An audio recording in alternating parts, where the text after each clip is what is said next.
Joe. Naona lem maspika ngakume music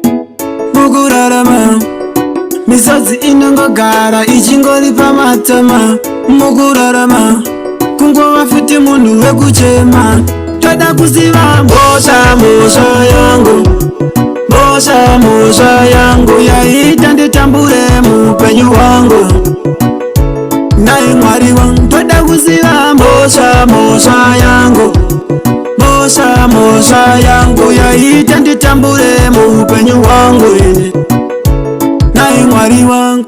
mbosha yangu panyika ndeiko yaita kuti ndingova neminyama zvimwe zvachoka kushetawo mambama nekuti zvinokonzerwa nemunhu wenyama nekuti handina ropa randakadeura dai riripo dai ndatopupura nekuti upenyu inini hondiomera kuita kunge ndakazvarirwa munyama toda kuziva mbosha yangu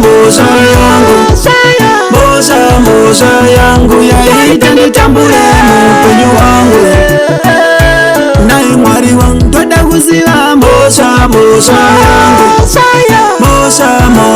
yangu yaita nditambure mupenyu wangu nai Mwari wangu nazinonza musoro mangwana musana zvinhu zvacho zvogara zvakandisona asi Mwari kumusoro ndinoziva munoziva ramangwana nasi basa ropera mangwana ndosungwa ndonza zvichinzi inoda kutotongwa apa ndichisungirwa zvandisingazive ndakumbira ini kwamuri baba kuziva mbosha yangu mbosha yangu yaita nditambure mupenyu wangu nai Mwari wangu toda kuziva mbosha yangu mbosha yangu yaita nditambure mupenyu wangu nai Mwari wangu kana vari varoi vari kutiroya ava mai tichakuuma toenda kumba kwavo we are ready to go there takanetseka for long time tofanira kunetsana big time navo big time nawana them tondova pamapama heda bhutsu futi pasi muvhu tapedza zvedu tobva tatisa nekuti tatambura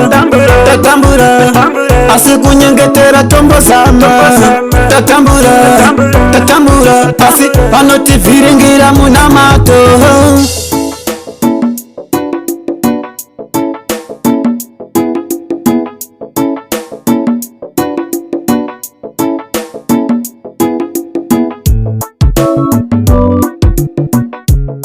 Jona Eliman chitsika moda titisi tapedza nawo